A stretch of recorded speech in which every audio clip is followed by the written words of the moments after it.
రంగారెడ్డి జిల్లా హయత్ నగర్ పిఎస్ పరిధిలోని విజయవాడ రహదారి లక్ష్మారెడ్డిపాలెం సమీపంలో దూసుకొచ్చి డివైడర్ను ఢీకొట్టి పల్టీలు కొట్టిన కారు హైదరాబాద్ నుంచి ఏపీ చిలకలూరిపేటకు వెళుతూ ఉండగా ఈ ప్రమాదం చోటు చేసుకుంది. జాతీయ రహదారి పనిలో భాగంగా ఫ్లైఓవర్ నిర్మాణం కోసం తీసిన గుంత వద్ద కారు పల్టీలు కొట్టింది.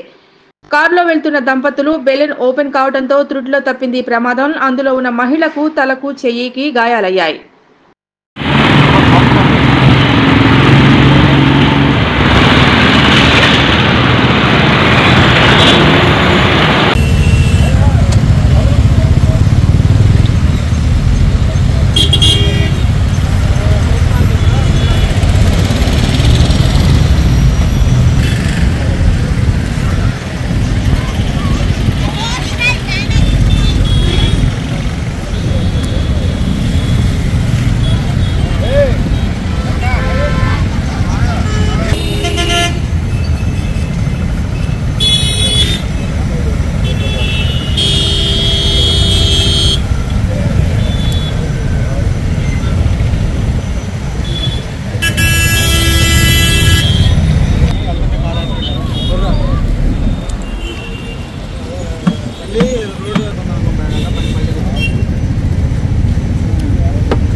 హైదరాబాద్ కేపీహెచ్పీ నుంచి పిడుగురాళ్ళు వెళ్తున్న దారిలో మన హైత్ నగర్ దాటిన తర్వాత కాంట్రాక్టర్ సేఫ్టీ మెథడ్స్ మెయింటైన్ చేయలేకపోవటం వల్ల మా వెహికల్ అదుపు తప్పి అక్కడ ఫ్లైఓవర్ కోసం దోమిన కానాల్లో పడిపోయి మాకు మేజర్గా దెబ్బలు తగిలినాయి.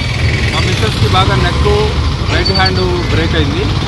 సో దీని మీద కొంచెం చర్యలు తీసుకోవాలని గవర్నమెంట్ని రిక్వెస్ట్ చేస్తున్నాం. అంటే అక్కడ ఏం సైన్ బోర్డ్స్ ఇట్లా ఏం లేవండి? సైన్ బోర్డ్స్ ఇట్లా అక్కడ ఏం లేవా? సైన్ బోర్డ్స్ ఏమి లేవు. స్పీడ్ బ్రేకర్కి సంబంధించిన స్పీడ్ బ్రేకర్లు ఏమి లేవు. అక్కడ ఏమి సేఫ్టీ మెజర్మెంట్ అనేది ఏది మెయింటైన్ చేయలేదు. ఆల్మోస్ట్ అక్కడ ఉన్న లోకల్ ఇన్ఫర్మేషన్ ప్రకారం లాస్ట్ 4 days నుంచి 5 vehicles డ్యామేజ్ అయినాయి అన్నమాట. సో అక్కడ సిచ్యువేషన్ చాలా వర్స్ట్గా ఉందన్నమాట. సో కాబట్టి దీని మీద తగిన అధికారులు స్పందించాలని కోరుకుంటున్నాం. మీరు ఎంతమంది ఉన్నారు కార్లో? మేము 4 members ఉన్నాము. మా మిస్సెస్కి మేజర్గా దెబ్బలు తగిలాయి. మీ పేరు? శ్రీనివాసరావు.